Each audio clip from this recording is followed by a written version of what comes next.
Hello everyone. तो आज हम द हिंदू की इम्पोर्टेंट न्यूज़ को कवर करने वाले हैं। जैसा कि आप जानते हैं आज है 14 दिसंबर 2025। डेली न्यूज़ एनालिसिस में यूपीएससी करंट अफेयर्स के लिए यहाँ पर जो इम्पोर्टेंट न्यूज़ कवर की जाती हैं उसमें polity IR, history, art and culture, economy, science and tech and environment, इसके अलावा जो ज्योग्राफी की इंपॉर्टेंट न्यूज़ होती हैं उनको यहाँ पर कवर किया जाता है।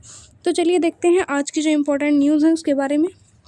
उससे पहले हम देख लेते हैं कि जो क्वेश्चन था कल आपको दिया गया था उसके आंसर को। क्वेश्चन क्या था कि what percentage of India's total export in 2024-25 went to Mexico according to the data. मतलब जो यहाँ पर ये पूछा गया है कि जो इंडिया टोटल एक्सपोर्ट करता है उसका यहाँ पर कितना परसेंट है, यानी कि जो इंडिया बाहर एक्सपोर्ट करता है, निर्यात करता है, उसका डेटा के अनुसार कितना परसेंटेज है। तो इसका जो आंसर है वो है सी, यानी कि 1.3%। इसके अलावा हम देखते हैं आज की इम्पोर्टेंट न्यूज़ को। जो इम्पोर्टेंट न्यूज़ है उसमें ये टेक्सटाइल उद्योग को लेकर के है, यानी कि जो कॉटन होता है उसके बारे में। टेक्सटाइल उद्योग विशेष रूप से southern India mills association SIMA, cotton association of India CAI और confederation of Indian textile industry CITI ने कपास पर आयात शुल्क 11% को पूरी तरह हटाने की मांग की है। इसका कारण क्या है कि घरेलू कपास उत्पादन में गिरावट आई है और गुणवत्ता में कमी देखने को मिली है। यानी कि जो भारत की जो कपास होती है, यानी कि भारत में जो कपास का उत्पादन किया जाता है उसकी जो गुणवत्ता है और उसमें काफ़ी ज़्यादा गिरावट यहाँ पर देखने को मिली है। इसी वजह से और उत्पादन भी कम हुआ है और अनियमित बारिश की वजह से और घरेलू और वैश्विक कीमतों में अंतर बढ़ना तथा टेक्सटाइल निर्यात में चुनौतियां, अमेरिकी टैरिफ अनिश्चितता की वजह से यहाँ पर चुनौतियां भी देखने को मिली हैं। इसके अलावा वर्तमान स्थिति क्या है इसकी, तो इसमें अगस्त 2025 में सरकार ने 11% आयात शुल्क को अस्थायी रूप से हटा दिया था, जो पहले दिसंबर 2025 तक था। फिर 31 दिसंबर 2025 तक बढ़ाया गया। उद्योग अब इसे स्थायी रूप से हटाने की मांग कर रहा है।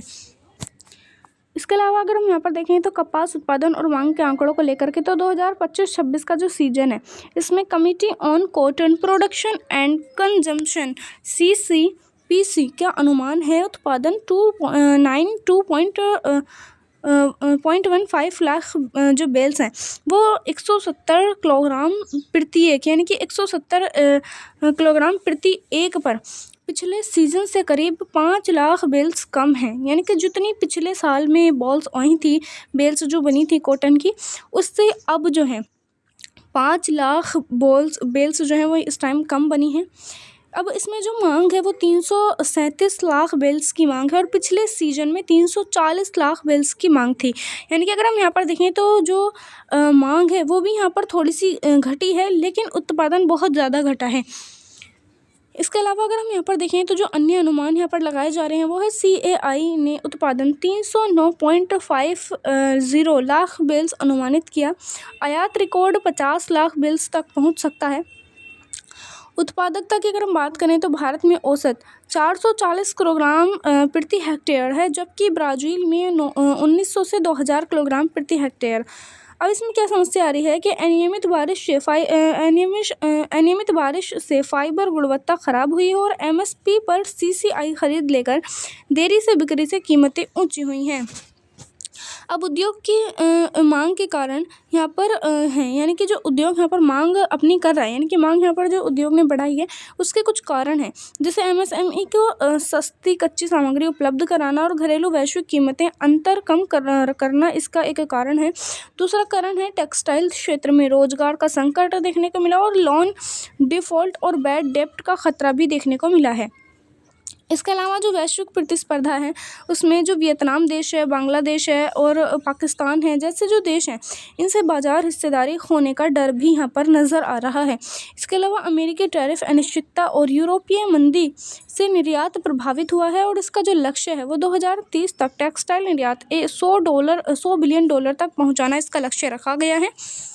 इसके अलावा सरकारी कदम और नीतियों की अगर मैं बात करूँ तो अगस्त 2025 में 11% शुल्क यानी कि 5% BCD और साथ में जो 5% AIDC और 10% SWS यहाँ पर हटाया गया है। यानी कि जो टोटल है 11% का शुल्क यहाँ पर हटाया गया और 31 दिसंबर 2025 तक इसमें बढ़ाया जाएगा। इसके अलावा यूनियन बजट 2025-26 में कॉटन प्रोडक्टिविटी मिशन 5 वर्षीय का रखा गया और 5,900 करोड़ रुपीस में अनुमानित है जो कि घोषित उत्पादकता बढ़ाने एक्स्ट्रा लॉन्ग स्पेशल यानी कि ELS कपास को प्रोत्साहन करने और विज्ञान तकनीकी सहायता देने में लाभकारी होंगे। इसके अलावा यहाँ पर देखें तो मिशन अभी यहाँ पर शुरू नहीं हुआ है, लेकिन आत्मनिर्भरता और किसान आय बढ़ाने पर फोकस किया जा रहा है। यानी कि जो यहाँ पर कपास की बिल्स कम यहाँ पर देखने को मिली है, उसमें ये कोशिश की जा रही है कि जो आत्मनिर्भरता है वो यहाँ पर हम खुद ही आत्मनिर्भर रहें, आयात कम से कम किया जाए और इसके लिए यहाँ पर किसानों की जो आय है वो यहाँ पर बढ़ाई जा रही है, ताकि किसान जो है यहाँ पर अपनी आय को बढ़ा करके जो है खुद से यहाँ पर इसमें पैसा लगाएं और ख़ुद से जो बेल्स हैं, कॉटन की जो बेल्स हैं, उसमें अच्छे से अच्छा वो उत्पादन कर सकें। CCI MSP पर ख़रीद करती है, लेकिन उद्योग चाहता है कि तुरंत बिक्री हो ताकि आयात कम हो। इसके अलावा अगर हम यहाँ पर देखें आर्थिक महत्व को, तो जो टेक्सटाइल क्षेत्र है उसमें भारत का दूसरा सबसे बड़ा रोजगार प्रदाता 45 मिलियन लोगों का है और निर्यात का बड़ा हिस्सा कपास आधारित है, यानी कि वो है 80%। इसके अलावा कपास मूल्य श्रृंखला में किसान जो है वो जीनिंग करता है, फिर स्पिनिंग, टेक्सटाइल और फिर निर्यात, यानी कि ये सारे जो यहाँ पर काम होते हैं ये किसान करता है कपास को लेकर के। ठीक है, यानी कि पहले कपास को जो पेड़ पर होता है उसको वहाँ से अलग किया जाता है, पेड़ से अलग किया जाता है, फिर उसमें जो मतलब अंदर छोटे छोटे बॉल्स होते हैं उनको अलग किया जाता है, उसमें से फिर छांटा जाता है, फिर उसमें से इनकी स्पिनिंग किया जाता है और स्पिनिंग के बाद जो है उसमें उनके जो छोटे छोटे कॉटन वहाँ पर प्राप्त हुए होते हैं, फिर उनको बड़े बड़े बॉल्स वहाँ पर बनाए जाते हैं, फिर उसके बाद उसको पैक करके वहाँ पर निर्यात किया जाता है। यानी कि ये सारी जो प्रक्रिया है कपास की यहाँ पर की जाती हैं। इसके अलावा आयात निर्भरता को बढ़ाना इसका एक यहाँ पर वो उद्देश्य भी है, यानी कि घरेलू कमी से आयात जो है वो बढ़ेगा। यानी कि अगर हमारे ही भारत देश में जितनी हमें ज़रूरत है कॉटन की, अगर इतनी यहाँ पर पैदा नहीं हो पाती, इतना उत्पादन यहाँ पर नहीं हो पाता है, तो फिर हमें ज़रूरत होती है आयात की, यानी कि बाहर से हमें मंगवाना पड़ता है। अब यहाँ पर कोशिश यही की जा रही है कि बाहर से कम यहाँ पर मंगवाया जाए, यानी कि घरेलू कमी से आयात जो है वो बढ़ेगा और अमेरिका, ब्राज़ील, ऑस्ट्रेलिया से जो यहाँ पर आयात है वो होता है। यानी कि जो कॉटन होती है वो अमेरिका, ब्राज़ील, ऑस्ट्रेलिया से यहाँ पर आता है, अगर कम पड़ जाता है तब।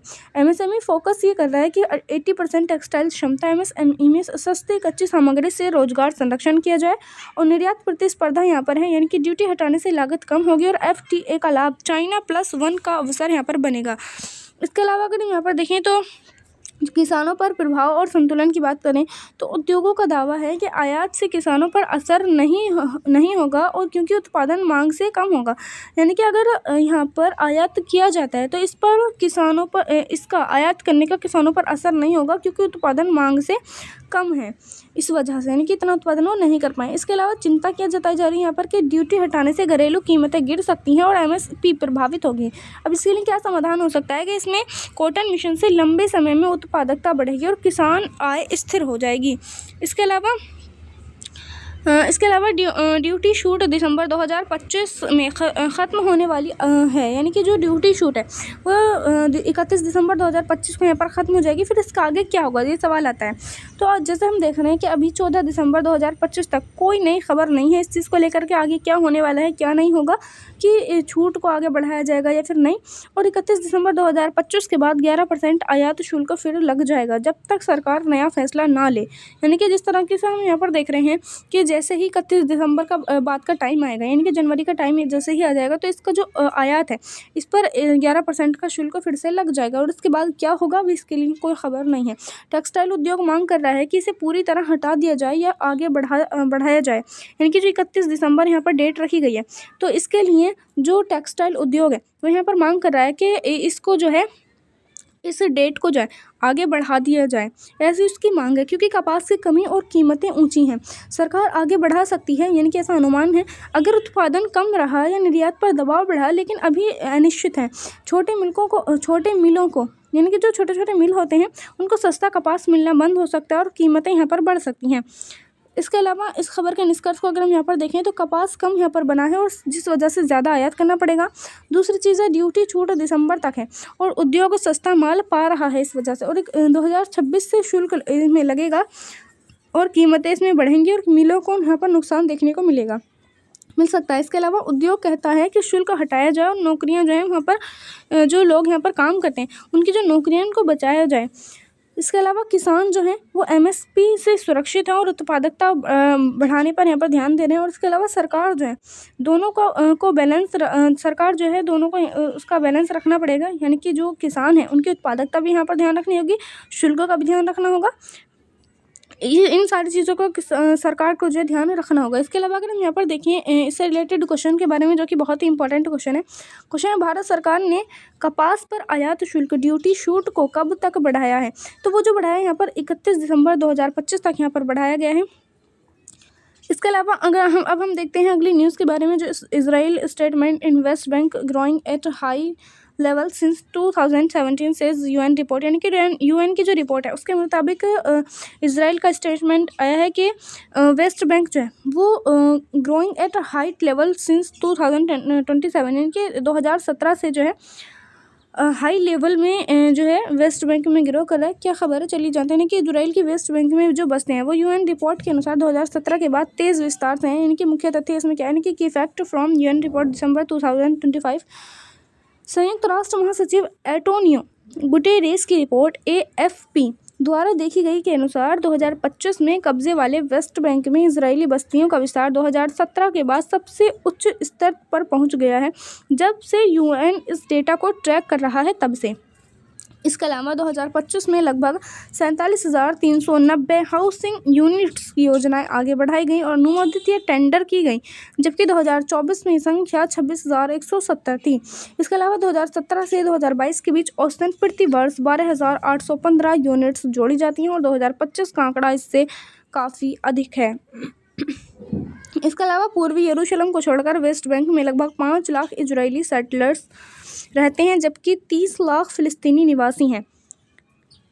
यानी कि अब यहाँ पर आप देख सकते हैं कि रिपोर्ट में जो उल्लिखित उदाहरण यहाँ पर दिए गए हैं कि एरियल मोर सेटलमेंट नाब्लुस के पास पूर्वी फिलिस्तीनी शहर है, वो यहाँ पर इस तरीके से यहाँ पर आप देख सकते हैं, ये जो है पूर्वी फिलिस्तीनी शहर है। अंतर्राष्ट्रीय कानून की दृष्टि से अगर हम इस खबर को देखें, यानी कि इंटरनेशनल लॉ पर्सपेक्टिव से, तो इजरायली जो बस्तियां हैं वो अंतर्राष्ट्रीय कानून का उल्लंघन कर रही हैं और जेनेवा कन्वेंशन की चौथी संधि के अनुसार अनुच्छेद 49 के तहत कब्जे वाले क्षेत्र में अपनी आबादी का स्थानांतरण निषिद्ध है। यानी कि जिस तरीके से हम यहाँ पर देखें तो जो जिस बस्ती पर इजराइल ने यहाँ पर कब्जा किया हुआ है, जो इसका इधर वाला भाग है, यानी कि आप यहाँ पर जो देख रहे हैं जो पूर्वी फिलिस्तीनी वाला जो भाग है ये वाला, इस पर इजराइल ने यहाँ पर कब्जा किया हुआ है। और इसमें अगर हम यहाँ पर देखें तो जो जेनेवा कन्वेंशन की चौथी संधि का अनुच्छेद 49 है, उसमें कहा गया है कि कब्जे वाले क्षेत्र में अपनी आबादी का स्थानांतरण निषिद्ध है, यानी कि उसमें हम अपनी जो उनकी जो आबादी इजराइल की जो आबादी है उसका वहाँ पर स्थानांतरण नहीं कर सकते। उनके जो खुद के लोग हैं, इजराइल के जो खुद के लोग हैं, उनको वहाँ पर रहने के लिए नहीं भेज सकते, ये एकदम मना है। लेकिन यहाँ पर इस चीज़ का उल्लंघन देखने को मिला है, यानी कि जो इजराइल है वो अपनी बस्ती के लोगों को, अपने देश के लोगों को उस क्षेत्र में जिस पर उसने कब्जा किया हुआ है वहाँ पर रहने के लिए भेज रहा है। और यूएनएससी रिजोल्यूशन 2334/16 के अनुसार बस्तियों को कोई कानूनी वैधता नहीं है, तुरंत सभी गतिविधियां रोकने का आह्वान किया गया है, यानी कि जो यूजीएससी रिजोल्यूशन है उसके तहत। इसके अलावा आईसीजे की एडवाइजरी ओपिनियन जुलाई 2024 में इजराइल को सभी नई बस्तियां रोकनी होंगी और सेटलर्स को निकालना और कब्जा समाप्त करना चाहिए। यानी कि जो यहाँ पर आईसीजे है उसमें एडवाइजरी ओपिनियन ने यहाँ पर अपनी एडवाइस दी है कि जो इजराइल है उसको अपनी नई बस्तियों को रोकना होगा, जो लोगों को वहाँ पर स्थानांतरित कर रहा है इजराइल पूर्वी फिलिस्तीन में, तो वहाँ पर नहीं करना होगा। और सेटलर्स को अपने जो उसके जो सेटलर्स हैं उसको भी निकालना होगा और कब्जा वहाँ पर समाप्त करना होगा, यानी कि जो उनकी ज़मीन है फिलिस्तीन के लोगों की उनको वापस देनी चाहिए। अधिकांश देश भारत से सहित बस्तियों को अवैध मानते हैं, केवल इजराइल और कुछ देश उन्हें वैध मानते हैं। इनके लगभग सभी देश, भारत भी यही मानता है कि जो इजराइल ने उस पर कब्जा किया हुआ है फिलिस्तीन के क्षेत्र पर, वो बिल्कुल अवैध है, सही नहीं है वो। बाकी कुछ देश हैं जैसे क्या इजराइल है, इजराइल के एक दो देश हैं जो कि उसको वैध मानते हैं कि हाँ ये सही है। इसके अलावा आपकी इसमें क्या राय है, अपने कमेंट बॉक्स में बतानी है। यूएन महासचिव ने इसे रिलेंटलेस एक्सपेंशन कहा, जो फिलिस्तीनियों की भूमि तक पहुंच रोकता है और दो राज्य समाधान यानी कि 2 स्टेट सॉल्यूशन की व्यवहार्यता को खतरे में डालता है। इसके अलावा भू राजनीतिक महत्व को, अगर हम भू राजनीतिक प्रभाव को देखें तो यानी कि जो दो राज्य समाधान पर प्रभाव है, यानी कि 2 राज्य समाधान पर प्रभाव जो है वो बस्तियां वेस्ट बैंक को खंडित करती हैं, जिससे निरंतर फिलिस्तीनी राज्य बनना असंभव हो जाता है। यानी कि ऑल्सो अकॉर्ड्स टू विपरीत, यानी कि बिल्कुल उसके विपरीत है। तो इससे क्या होगा, तनाव बढ़ाना, फिलिस्तीनियों की भूमि हड़पना हिंसा को भड़काता है। और रिपोर्ट में वेस्ट बैंक में हिंसा की निरंतर वृद्धि और IDF ऑपरेशंस का उल्लेख किया गया है, यानी कि जो वेस्ट बैंक है उसमें हिंसा लगातार बढ़ रही है। इसके अलावा क्षेत्रीय स्थिरता की बात करें तो गाज़ा युद्ध 2023 से जारी है, उसके साथ मिलकर यह मध्य पूर्व में अस्थिरता बढ़ाता है और सेटलर हिंसा में वृद्धि 2024-25 में रिकॉर्ड स्तर है। इसके अलावा रिकॉर्ड स्तर जो है, इसके अलावा हालिया विकास को अगर हम यहाँ पर देखें तो इजराइल कैबिनेट ने 19 आउटपोस्ट को वैध किया है दिसंबर 2025 तक के लिए। इसके अलावा अगर हम यहाँ पर देखें तो ये वाला जो क्षेत्र है, यानी कि आप इसको, ये वाला जो क्षेत्र है इसको, इस वाले क्षेत्रों को आप यहाँ पर देख सकते हैं, ये पूरा इजराइल का क्षेत्र है। यानी कि इसका ये नीचे वाला जो भाग है वो वेस्ट बैंक है और इजरायली स्टेटमेंट्स आप यहाँ पर देख सकते हैं ये, और इजरायली कंट्रोल, यानी कि जो इजराइल का यहाँ पर कंट्रोल है वो ये इन वाले क्षेत्रों में है। ठीक है। अगर हम देखें तो भारत की स्थिति को, यानी कि इंडिया की स्थिति या इंडिया का इसमें स्टैंड क्या है, तो भारत 2 राज्य समाधान का समर्थन करता है। यानी कि भारत जो है वो कहता है कि 2 राज्य समाधान यहाँ पर होना चाहिए, यानी कि जो अलग अलग हैं, जहाँ इजराइल और फिलिस्तीन शांतिपूर्वक सह अस्तित्व में रहे, 1967 सीमाओं पर आधारित। यानी कि जो 1967 में यहाँ पर सीमाएं तय की गई थी कि ये फिलिस्तीन का देश, ये फिलिस्तीन अलग रहेगा, इसका ये देश है, इसकी ये सीमा यहाँ तक है, और जो इजराइल है उसकी सीमा यहाँ तक है, ये इजराइल अपना देश अलग रहेगा। तो जो 1967 की सीमा यहाँ पर तय की गई थी, भारत कहता है कि इसी पर, यानी कि जो 2 राज्य समाधान यहाँ पर किया गया था, अलग अलग देश यहाँ पर है, तो उसी पर इसको रहना चाहिए, ऐसा भारत का कहना है। बस्तियों की निंदा की है, यानी कि भारत ने इस बस्तियों की निंदा की है। भारत UN वोट्स में बस्तियों को अवैध मानता है और विस्तार के खिलाफ मत देता है। इसके अलावा संतुलित नीति को अपनाता है। इजराइल के साथ रक्षा तकनीकी संबंध मजबूत हुए हैं, लेकिन इस फिलिस्तीन के अधिकारों का समर्थन, UN में फिलिस्तीन को ऑब्जर्व स्टेट देने का समर्थन है। यानी कि चाहे हम यहाँ पर देखें तो इजराइल जो है उसके साथ भारत के रक्षा और तकनीकी संबंध भले ही मजबूत हों, लेकिन फिर भी भारत जो है वो फिलिस्तीन के जो अधिकार हैं, उसके जो मूल अधिकार हैं, उसकी जो ज़मीन है, उसका समर्थन करता है कि उसके जो ज़मीन है वो उसको यहाँ पर मिलनी ही चाहिए। अगर हम यहाँ पर देखें तो हालिया जो है, यानी कि भारत गाज़ा में मानवीय सहायता भेजता है, लेकिन बस्तियों पर स्पष्ट निंदा करता है। इसके अलावा अगर हम देखें इस खबर के निष्कर्ष को, तो इजराइल वेस्ट बैंक में तेज़ी से नई बस्तियां बना रहा है। 2025 में 2017 के बाद सबसे ज़्यादा यहाँ पर बस्तियां देखने को मिली। ये बस्तियां अंतर्राष्ट्रीय कानून के खिलाफ हैं और फिलिस्तीनियों की ज़मीन छीन रही है। इससे क्या होगा कि इससे अलग फिलिस्तीनी राज्य बनना लगभग असंभव हो रहा है। यानी कि 2 राज्य समाधान, इजराइल और फिलिस्तीन अलग अलग जो देश हैं उनका सपना खतरे में है। यानी कि जिस तरीके से वो चाहते हैं, फिलिस्तीन चाहता है कि हमारा अलग देश रहे, इजराइल अलग देश रहे, तो यहाँ पर जो 2 राज्य समाधान है वो यहाँ पर खतरे में दिखाई देता है। इससे क्षेत्र में तनाव और हिंसा बढ़ रही है। भारत इस विस्तार की निंदा करता है और 2 शांतिपूर्ण देशों के समाधान का समर्थन करता है। अब हम देखते हैं इस न्यूज़ से रिलेटेड क्वेश्चन के बारे में। दिसंबर 2025 में गाज़ा में इजराइल हमास युद्ध विराम सीज फायर की वर्तमान स्थिति क्या है?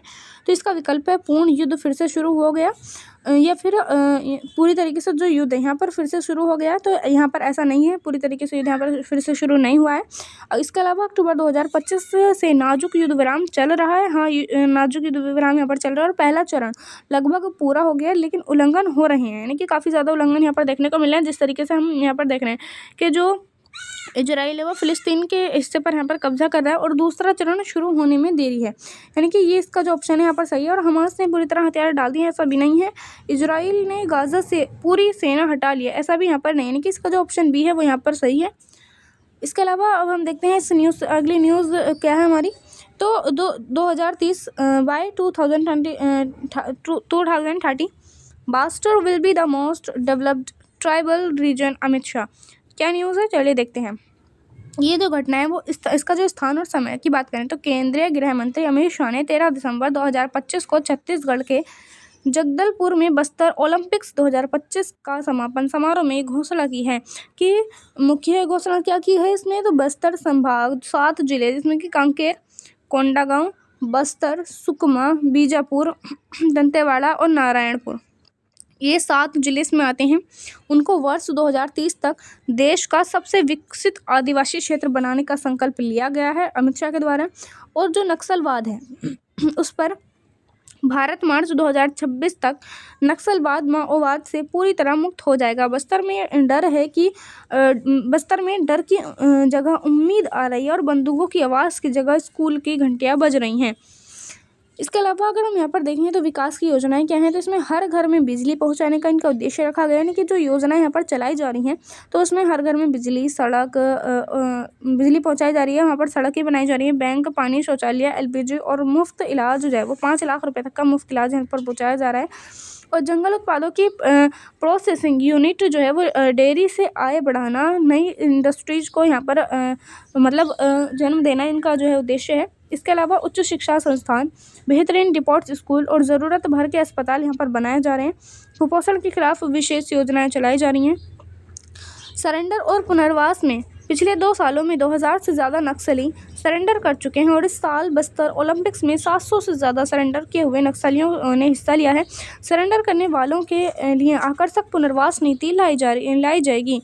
इसके अलावा बस्तर ओलंपिक्स का महत्व को देखें तो 2024 में 1.65 लाख, 2025 में 3.91 लाख प्रतिभागी, महिलाएं दोगुनी से ज़्यादा हैं और सरेंडर नक्सलियों की अलग टीम बनी है।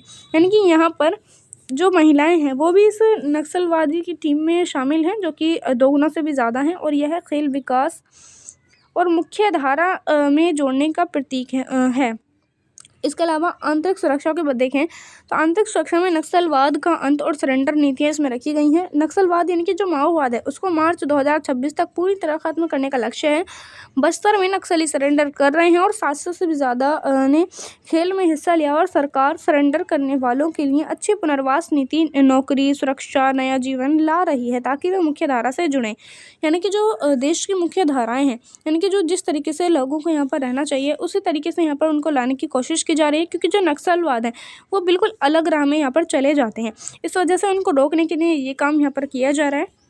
और अगर कोई व्यक्ति यहाँ पर नक्सल जो प्रतिभागी था या फिर माओवादी में जो चला गया था, अगर वो यहाँ पर वापस आ रहा है तो फिर उसको नौकरी दी जा रही है, सुरक्षा दी जा रही है, नया जीवन उसको दिया जा रहा है।